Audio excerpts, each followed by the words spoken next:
Awesome. All right, everybody, thank you again for coming out.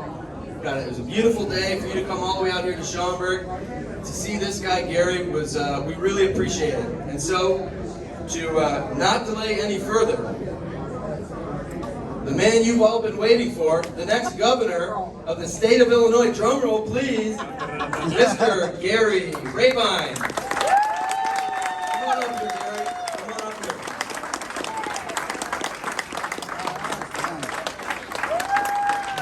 This is the next governor of the state of Illinois. Without further ado,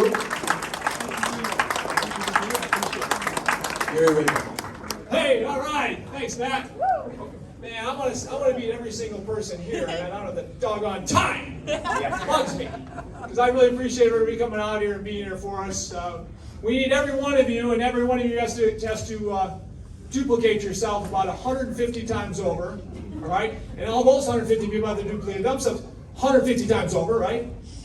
200, and we're going to dominate them. We're going to dominate, all right? Yeah. So hey, thanks for being here. And you know, the purpose of this, in my opinion, is to get the message to be consistent, right? When we talk about who is this Rabine guy and how can we change Illinois, and why can this person be the one to do it? So what I'd like to do today is just talk about the simplicity of the message, and then get some questions, get some good questions and feedback. But you know, the key is consistent messaging, right? If our messaging isn't consistent, if it's not simple, right, it doesn't travel as well or as fast. Right. When I looked at Bruce Rauner's messaging, and I like Bruce, I support him originally, and eventually the couple of bills he passed, I wasn't happy, and I went to Jeannie Ives, so I really liked a lot. But I think two things happened. Number one, Bruce's messaging, we had like 42 points, and man, I get lost after 2 or 3 myself. So I didn't see that as a good way to market yourself. And with Jeannie's awesome, but Jeannie's so smart on policy. And I'm learning a lot about policy, by the way, but Jeannie was so smart on policy that she kind of got stuck in policy often. And what I realized, if you're not, a policy expert, kind of goes over your head. It kind of sounds negative, right? And Jeannie really, she knew policy inside and out, and she would get stuck in policy. And sometimes her message was 60, 70% kind of negative sounding, and 30, 40% positive. And don't get me wrong, she's an awesome person. She's a leader. She's a vet, right? She's everything. Everything I would love to be, and I want to be, right? So Jeannie's awesome. But again, I think messaging is really important. So the idea here today is really to kind of get a consistent message of who are we, what are we about, and why are we going to win this election. We're going to kick this big butt of this guy in the long run. And, that's the goal. And we're going to do it in a way that's simple, right? I mean, we can't be complicating anything here. And really, when I look at so first of all, who am I, right? I'm a paving guy that has been blessed to be able to build a business in a kind of mom and pop industry, to be able to build it across the country with my great family and my great leaders in our businesses. We've been able to build a business like nobody else in our space. To be able to pave parking lots everywhere in the country is not easy. Right, to be able to say to our customers, we can pave a parking lot in Hawaii for it if you want, or Alaska, or wherever, right? And so my first 20 years, as far as who I am, first 20 years was really in the labor force, working in paving parking lots and doing concrete work, asphalt work, operating heavy equipment, driving truck, laboring, and I loved it all. And it was tough for me to get away from it because I loved it so much. So it took me 20 years to figure out how to build this business outside of me in it every day.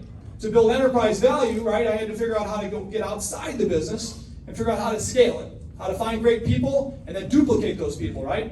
Find great foremen, great operators, and great leaders and salespeople, and how to duplicate them so we can grow across the country to serve the national customers and the mom and pops that we want to serve.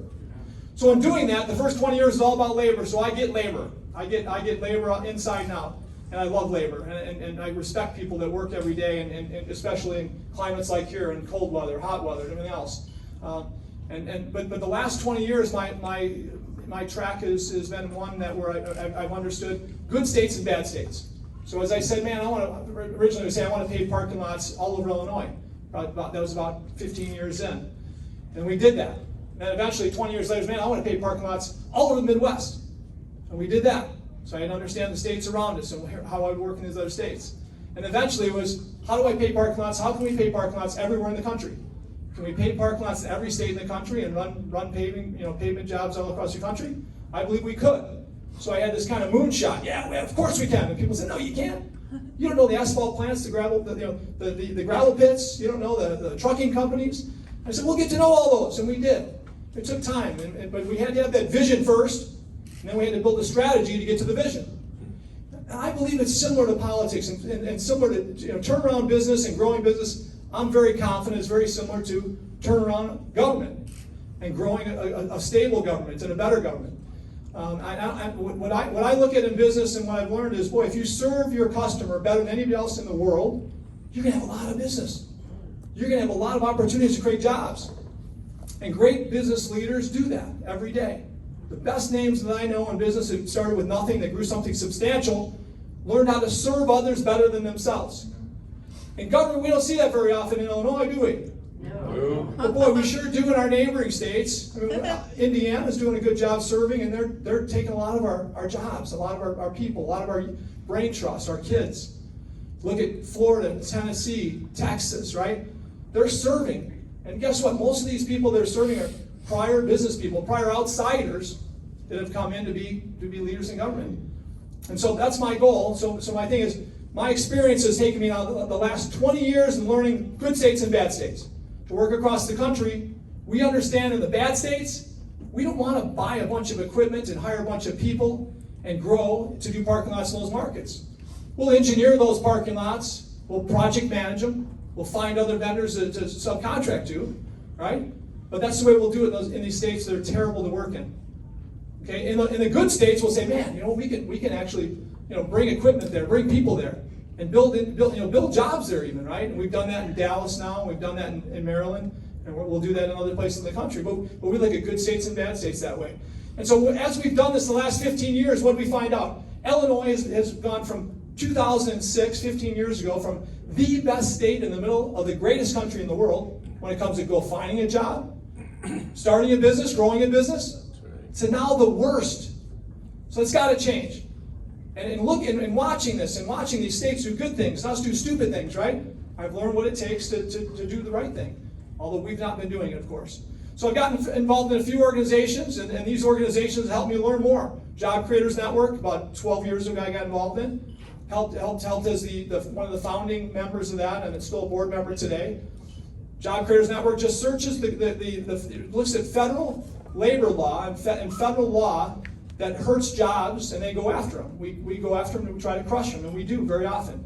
So that's been a great organization to belong to. Turning Point USA was an organization I was blessed to be part of from the beginning. So Charlie Kirk raised a few bucks. He came out to Bull Valley, and we had an event out there with Newt Gingrich, and Charlie Kirk shows up and says, I need some help. I got this great organization. Would you be willing to help me, Mr. Rabine? I heard you do good things for free enterprise. So I was blessed to be part of that, and that's been a blast helping grow that.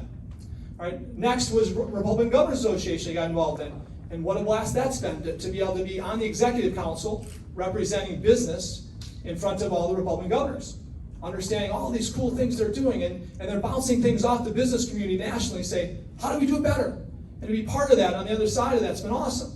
But man, it's been also confusing and bothersome that in Illinois we don't seem to get that. Right? These governors are constantly collaborating with each other to say, how can we be better?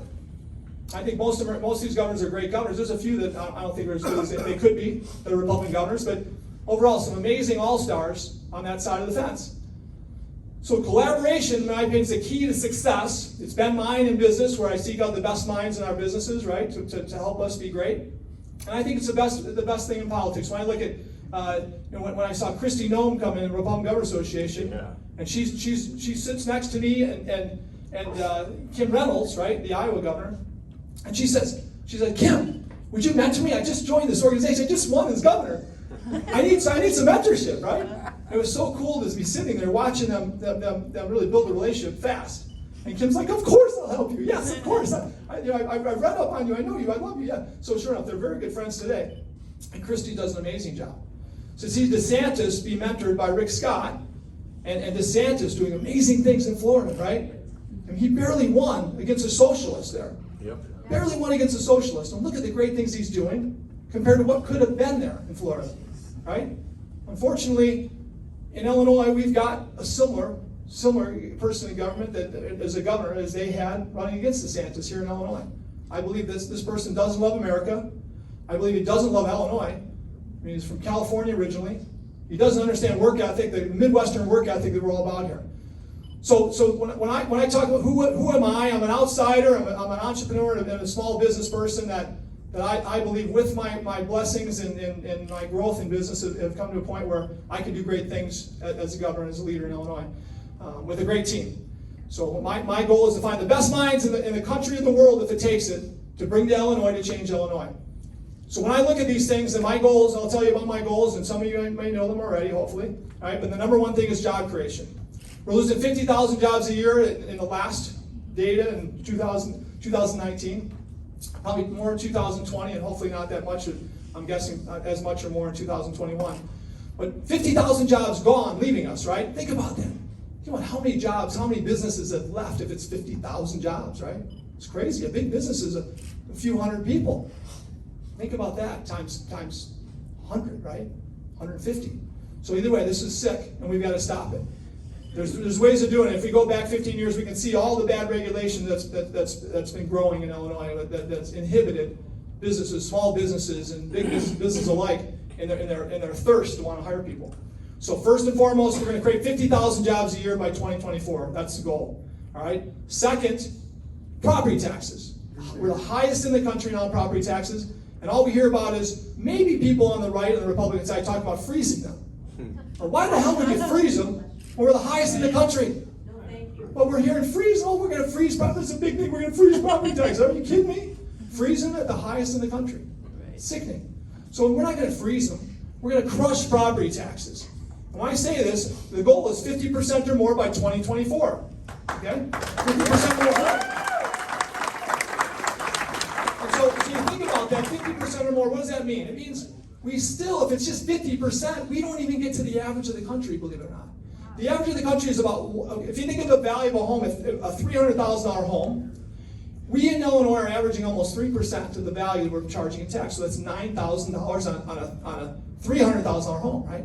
The average of the country is $3,000 on that $300,000 home, right? So how is that fair?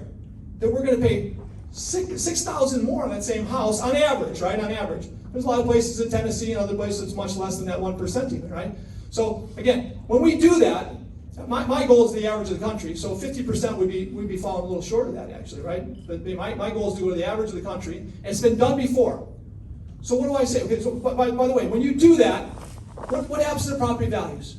They go up. They go up. Isn't that something? Illinois property values could go up. I mean, for 100 years it went up like this. I mean, kind of consistent. Illinois wasn't like this, but it always kind of consistently went up all the way up to 2008 when we had a crash, right? Since then, Illinois has gone down on average. While other states, our next door neighbors in Indiana, over 100% gain in their values. California, even dumbass California, there's over 100% up, right? Since the same time frame. And why is that? Because their taxes are frozen at a reasonable competitive number. At 1%, 1.2%, somewhere in there. Okay, so what do? If you're a leader and you're going to find, you want to do these things, you got to find people that have done it before. And in Illinois, I don't see this ever. I don't see the collaboration of our leaders that go out and say, okay, who has done these things before? So I went and searched, and a friend of mine named Steve Moore is a good friend of mine. He comes out, he's a member of a golf course next to me there in Woodstock, Illinois. And Steve comes out and he saves our place. And Steve says, Gary, when you win as governor, I'm going to be your chief economic advisor. I said, that's awesome, but I can't afford you. He said, Gary, I'm from Illinois. You don't have to afford me. I'll do it for nothing. I said, that's awesome, Steve. I'm going to need some time then. I scheduled him for 3 calls over the next couple months. He was late for 1 and missed 2. So he came out to see me again. A week or 2 after that last call, he barely spent any time on. And he says, here's how things going. I said, things are good, Steve, but you're fired. And he goes, what are you talking about? There's nobody better than me. And I said, wrong. I've got your mentor. So a couple weeks before that, I went down to Nashville. The guy that Steve Moore and Kudlow talk about all the time, these are 2 Trump's economic advisors, right? The guy they talk about all the time, their mentor, is a guy named Art Laffer. So I went to Art Laffer, a good friend of mine's friends with Art Laffer. Art Laffer I meet with for a day just to convince him to come to work for me. And after a day, he says, I'm in. I'm your guy. Okay? After 2 days, he says, not only am I in, Gary, we're going to win. He goes, this will be the biggest turnaround in the history of our country. He goes, okay, this is the guy that's architect behind the 1% in California, Proposition 13 in 1978. They were just like us. They're almost 3% in property tax on average. They froze them to 1%. It was called Proposition 13. And their values continue to go up ever since then, right? He was also on Mitch Daniels' team, 2009, when Mitch Daniels did the same thing in Indiana. And their property values continue to go up. It's a crazy thing, right? Value in real estate, it goes up. It should be an investment, right? We don't know that in Illinois, but it should be an investment. And it will be from here on, okay? So again, I found the best architect of this plan anywhere that I could find, and he's on my team, right? And this is what we do as leaders. We know we're not the smartest person in every room we walk into. You have to find great people that know better than you, that have the wisdom that you don't have. And man, I've got a lot of wisdom in a few things, right? I've got great wisdom when it comes to paving parking lots. I can pave a parking lot. With my team, we can pave a parking lot anywhere in the country better than I believe anybody, faster than anybody, right? And at a competitive number. Concrete or asphalt, that's not common. Concrete or asphalt. So I'm awesome. I'm the best at that. And I can confidently say I will kick anybody's ass when it comes to that. Okay? When it comes to entrepreneurs, the last 20 years we've been building entrepreneurs. And my son runs all our companies today. Austin's the back there. Good-looking dude with a Rabine shirt on. He doesn't have a lot of time. He doesn't have a lot of time to come to this stuff. He doesn't have a lot of time to come to this because he's got to work. Somebody's got to be working now, right? So he oversees all the companies. He's a great young entrepreneur that started as a young kid in his own businesses. And I kind of told him my story and how he can make his own money, and he figured it out because he wanted a pickup truck someday. And he wasn't going to have that pickup truck unless he paid for it himself. Even though we had money, at that point we started making money, my wife and I, we could afford to buy any vehicle. He wasn't coming for me though. So sure enough, he worked his butt off so he could pay cash for a pickup truck, not at 16, like his buddies were getting vehicles given to him by their parents, but at 17 and a half, he bought his own pickup. And he started his own business. Anyway, but again, great entrepreneur, and my daughter Janelle, 32, runs our national business, another great young entrepreneur. But every business we have, almost everyone is run by somebody that's been in our organization that we've groomed as entrepreneurs. So I'm really good at growing entrepreneurs. I love that, right?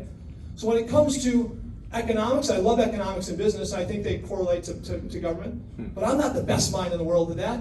But Art Laffer sure is. So again, I'm going to continue to do this. I'm going to find the best minds in law enforcement that I can find in the country. Some are in Illinois, hopefully, but many are outside Illinois. I'm going to find the best minds in education because we're doing a lousy job of that. So the third thing I'm going to go to, so we got number 1 is job creation. Number 2, again, is crushing property taxes. And number 3 is families. We are not serving our families in Illinois worth a darn today. We're the darn.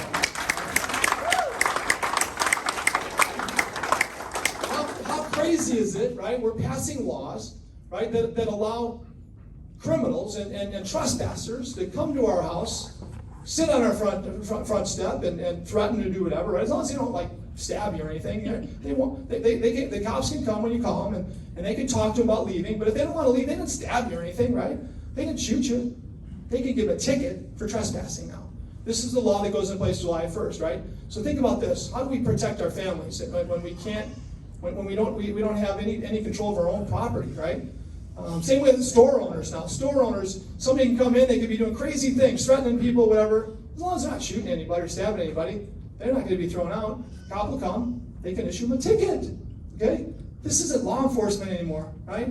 We have to have safety and security, and every community we have in Illinois, from the urban environments to the most rural environments, we have to have safety and security, right? We don't have that right now with these laws. It's crazy. So that's going to change. That's going to change in a big way. And then secondly, and last is education, right? We can't let the legislators indoctrinate our kids with their left-wing craziness, right? Look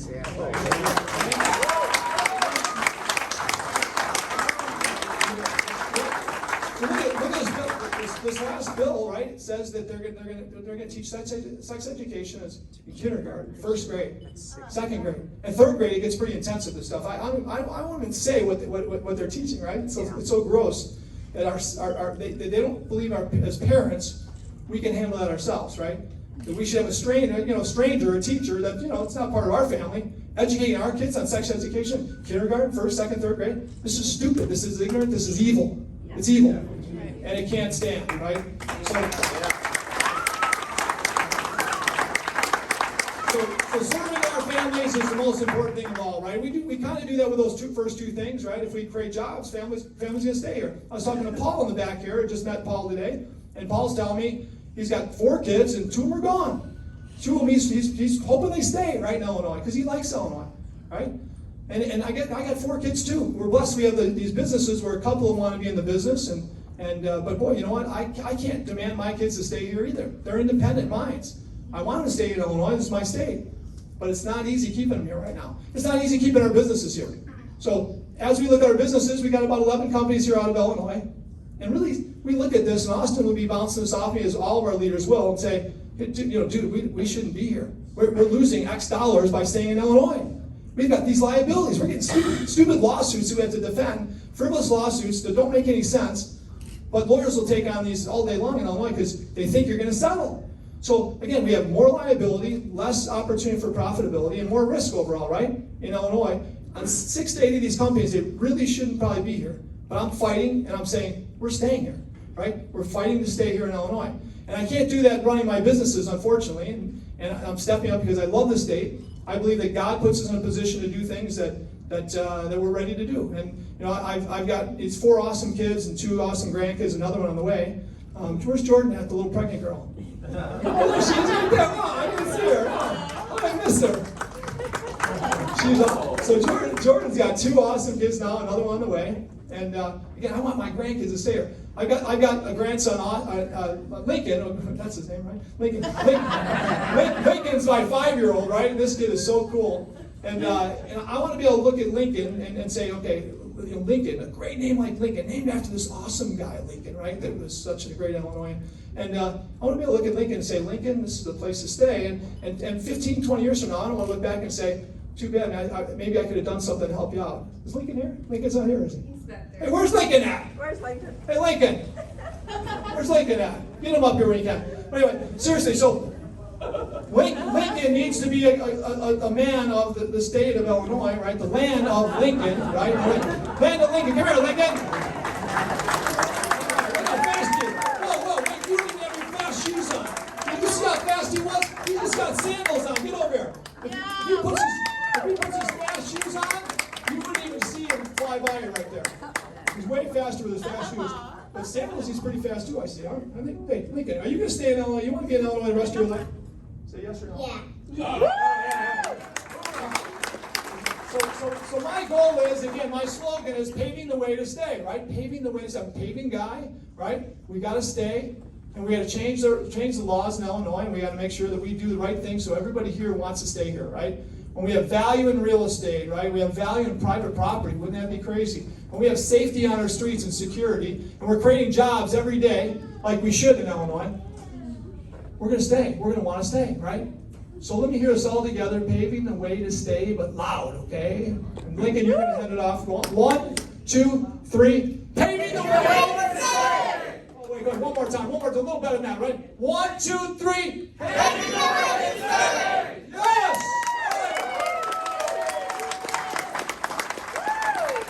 So thank you, everybody. Okay, so again, the simple messaging, when people say, who is this guy? Outsider? Because I think a couple people that would be running against me will be politicians, most likely. If there's 1 or 2 more people that come in, or 5 more people, if they're all politicians, God bless them, let them come. Let them come, because I believe an outsider that can look at things differently as a change agent is going to be way more valuable for Illinois than a politician that just needs another job. They just need another job, and God bless them. They need another job. The politician, right?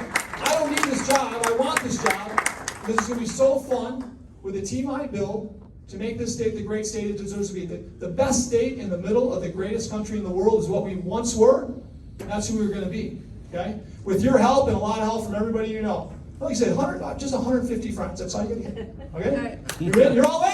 Yes. Thank you all for being here, I really appreciate it. If you want to take any questions, I got time for questions here. Time for any questions? What's that? Yeah, let's meet the team, right? Okay. Let's, talk about some of the people. There's Sienna. No, she is tough. This girl is really tough, Sienna. I got the baby now. Any questions? Let's do some Q&A. Go a few questions. Oh, in the back. Put that down. State your name and then the question.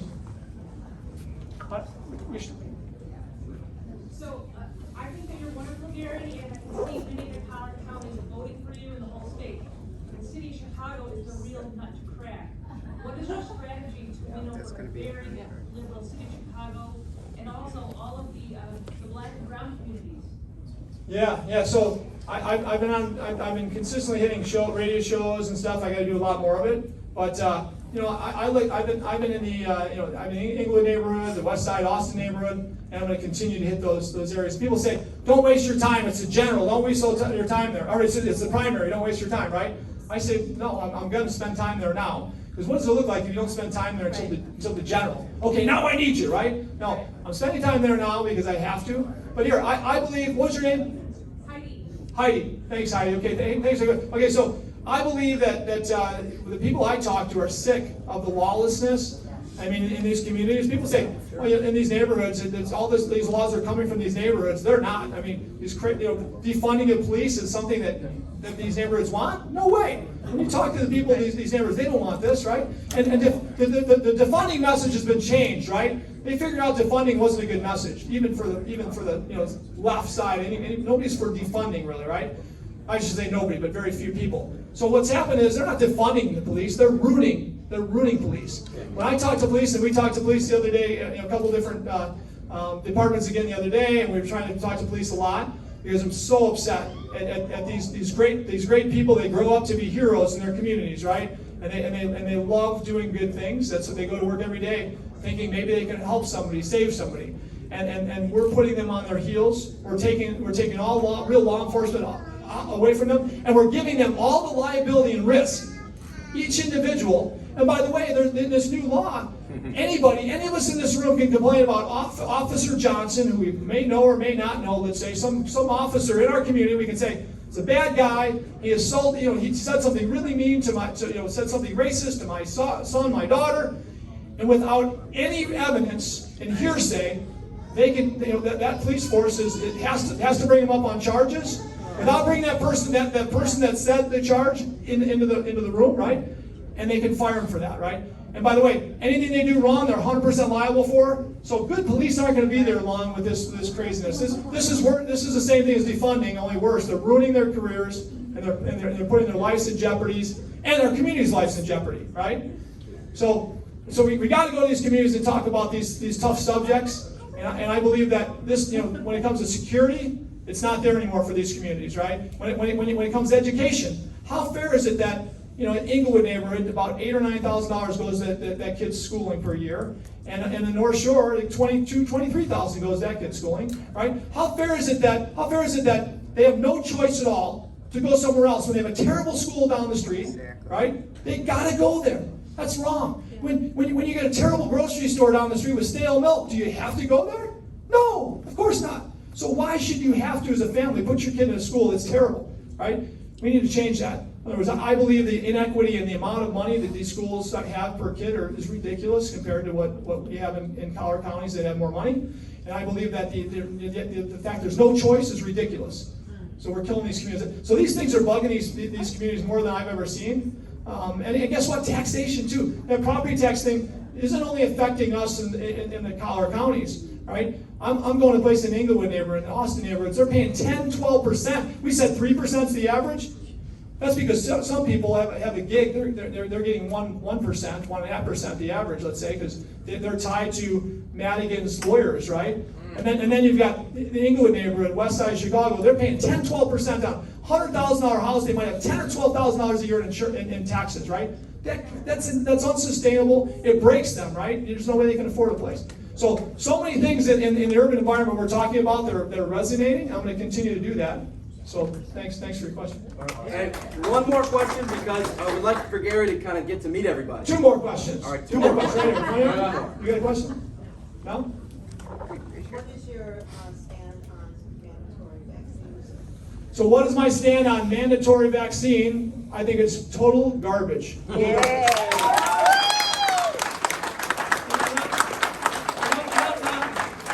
Anti-vaxxer. I think, hey, if you think you need the vaccine, you should get it. Right? My dad's 82 years old. He got it. I didn't tell him not to, right?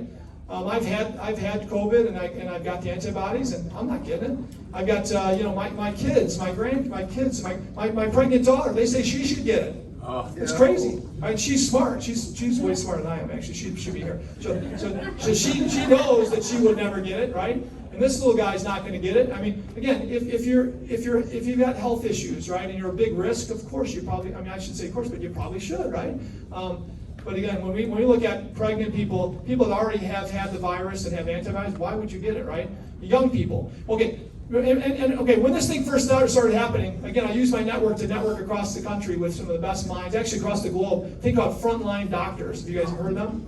Yeah. Man, they're awesome, and they're non-biased. I mean, they're a non-biased organization. So I was on calls with Steve Moore and some of my friends that were into this stuff, and still are. But 3 weeks after, they told us almost everything you know today.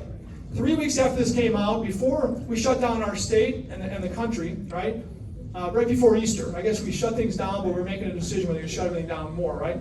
So here's what we learned, and I put this on my LinkedIn back then. Here's what these people were telling me. Super smart doctors and scientists and biologists were saying back then that if you're less than 13 years old before puberty, you cannot even be contagious with this. So of course those kids should be in school, right? With no mask. If you're with no mask, no, I mean you should be in school. I mean, if you want a mask, great, that's whatever. But bottom line is they should be in school. I mean, if you're 22 and under, the odds of dying from this is what they said back then, and you can look right now, the scientists are saying the same thing. If you're under 22 years old, the odds of you dying from it are like 1 in 10 compared to the flu. Okay, we don't keep kids out of school because we don't shut down schools because the flu is out. We keep kids home if they're sick, they got a fever, right? So no kids should have been out of school. We should not have been cheating our kids with education as we have. I said that back then. And all that is collaboration, right? Collaboration with the best minds and the biggest net you can cast across the globe is what these frontline doctors did. So I was like sponging off them as much as I could just to understand it for my own businesses and everything else. So. Gary, you're phenomenal. You're the future of Illinois. But for us to stay, we need change. You mentioned change 18 times. That is the winning message. And you have somebody sitting here, one of the best in education, right there. I want you. That is the lady that is phenomenal. This children's education. Thank you. Okay, I want to know you. So call me out then. I don't know a lot about education. I'm just learning about education. I barely made it through high school, so I'm very passionate about education, but what are you looking to do as far as like the city, like you guys are saying that is a big task as far as early childhood education? What are you looking to put in place for that? Bridge gaps and things like that, like for those inner city areas and communities and things like that. yeah. So I want your help because I don't believe that we should be investing a ton of money in birth to kindergarten. Like our state now is putting a ton of money into birth, and I believe it's indoctrination. But think about it. It's the early foundation, early childhood. Yeah. So I'm naive, and I believe parents should be responsible to raise their kids with their own. I'm not saying that there shouldn't be help for those families that need it, because there should be, right? There's moms that can't afford any real help, that don't have the help. They have a job and they've got kids to raise, right? Back to the still grocery stores that you spoke about. Right. The teen parents. I just don't want the government indoctrinating our kids at any level, and I believe their goal is to indoctrinate our kids from this age, from Sienna over here, a 2-year-old, right? And that's wrong. So I want you on my team because I don't know enough about this subject, but I'm common sense. So let's talk later. One more question. Yes, my name is Loretta. I was wondering, Hi, I know Loretta. it has to be done legislatively, but what's your campaign going to do about possible election fraud? Because Yeah, good one. Fox never won, and it was based on fraud. Yeah, so again, great question, Loretta. So election fraud, right? What a crazy thing we got going on right now. And I think, COVID was a big part of this, right? It enabled them to do things that they wouldn't have been able to do otherwise. All right, but you look at all the states that had IDs, voter IDs, right? All right, the states that didn't do all mail-in ballots like we did, right? That have normal mail-in ballots for elderly and armed forces, right? Yeah. Guess what? The results were what were expected, right? The results were what was expected. Trump won all those states, right? And these states where we did all these things to ruin our election integrity, we struggled, didn't we? Okay, so lots of stuff is going on there, and I want. There's a couple C4s out there that I'm talking to, and I want to continue to learn more about, because we need to figure out how to fund them and get them to Illinois, because Illinois is probably like 15th or 20th on the list of states that they would actually focus on right now, right? Because we have not been a swing state for a long time.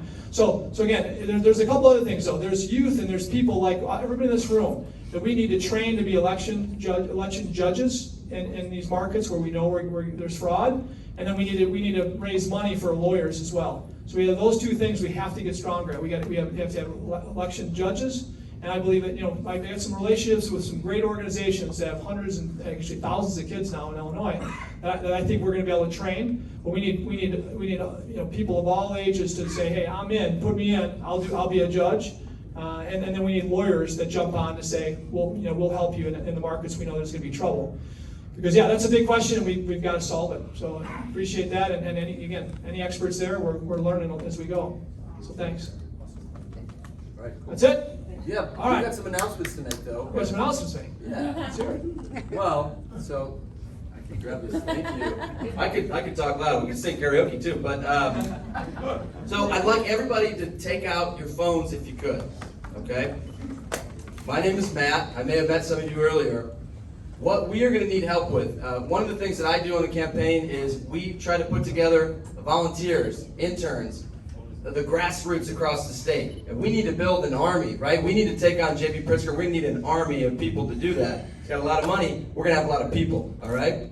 So I'd like you to take out your phone. We're going to need people to come to the 4th of July parades that are coming up in July. A couple on July 3rd, a couple on July 4th. We'd love to see you there. And so if you take out your phone and text this number, and I can read it really fast like a personal injury attorney, right?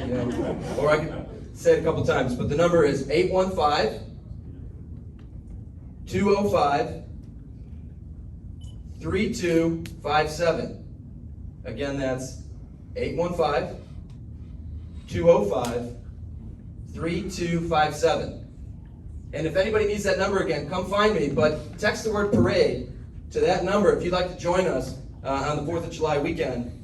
We're going to be out in this kind of area, Arlington Heights, Palatine, maybe up in Crystal Lake, sort of just in this area. We're going to be doing a couple parades, and we'd love to see you there. We'd like to get you in a t-shirt, have a sign, hand out candy to kids and everything like that. I think it'd be really fun if we could get you there. So if you need that number again, come find me. I'll be in the room. Can you get a free t-shirt or something anyway, or what's up with that? Come on, signs, t-shirts, all that stuff. Talk about the free stuff. Absolutely. Free stuff. One more time. All right, that number is going to be one more time.